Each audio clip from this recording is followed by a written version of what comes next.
Молодежный форум «Саха-Селигер-2015» посетил руководитель администрации главы и правительства республики Юрий Куприянов.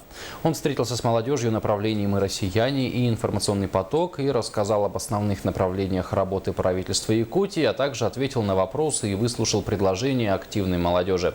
Напомним, форум «Саха-Селигер» проводится на базе профилактория «Сосновый Бор» с 31 августа по 4 сентября. В этом году в нем принимают участие более 200 человек по 8 направлениям: молодежное предпринимательство, «Я инженер», молодежь села, «Мы россияне», «Беги за мной», «Арт-квадрат», добровольчество и «Информационный поток». Вся тема с импортозамещением. Мне показалось, что я зарядился энергией молодых ребят, которые задавали вопросы, а не наоборот моими ответами ребят. Ну, во всяком случае, я абсолютно уверен, что каждый из нас, человек и люди, мы живем общением. Общение нас обогащает. Я думаю, что оно было взаимовыгодным.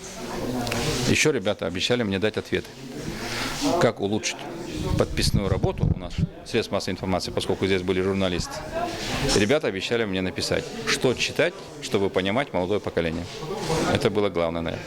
Многие из них живут в большом глобальном мире интернета, но живое общение каждого друг с другом, каждый, который представляет свой район, они знают, они несут нам информацию. Это общение должно быть взаимовыгодным, обоюдным, и оно необходимо нам и тому поколению, которое нас заменит очень скоро.